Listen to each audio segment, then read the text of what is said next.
It's a good thing the Danish team let him go early, let him go and do what he's good at, which is obviously streaming and being an analyst.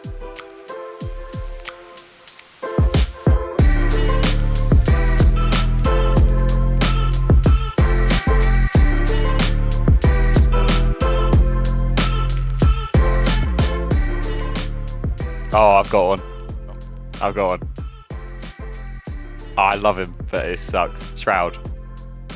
It's going to have to be Shroud because he's great personality. He kind of put NACS on the map by himself. He didn't really achieve much in the game, and he was very streaky, very inconsistent, and it was more name value than anything else. I think there's an element to coldzera being one of the most overrated players of all time because he won back-to-back number ones. Yeah, he was dominant. His team were the best team in the world. But you watch him outside of that team and he's just not as good. He couldn't do what he was doing without Fur and Fallen. Whereas Fur and Fallen could probably do what they were doing without him, in a sense. I think anyone who is a sort of passive player will always be tied to the performance of their better team, of their more aggressive teammates. For me, it would probably be someone from the old Cloud9s, like Shroud. I think his aim is excellent. I think he's one of the best gamers of all time. Any game he plays, he's amazing. But in CS, he was good, and Cloud9 were good. But I think there was a lot of the NA hype back then. So I think for me, Shroud or one of the other guys from that kind of NA era. I think it has to be Neo. I think he gets a lot of leeway from how good he was in 1.6 in Go. I don't remember him ever being particularly good, and VP struggled for quite a while. So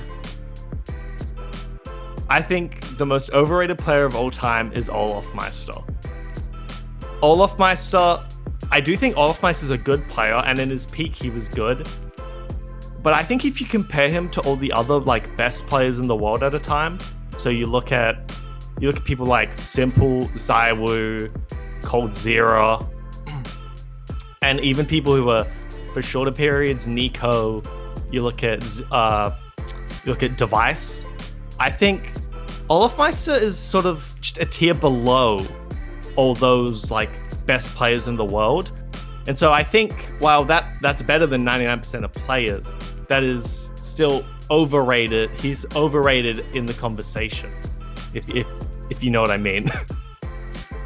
I think the most overrated player is Nico, for myself anyway, because although he is really good, I have never really seen the appeal for him. I've only seen those one-off deagle clips where he just picks up the deagle and gets 5 kills. That's cool and all, but overall he just doesn't seem as consistent and reliable as the other guys that are the top tier playmakers. I think the most overrated player was Scream, because he would also go for the one taps, and obviously when you actually hit those, they're a huge highlight, but I think that consistency is not as high if you only go for the one taps and the highlights and not actually spray and try your best to kill the other opponent. I think you are missing on some game mechanics that you shouldn't. Oh, most overrated player has to be Pimp.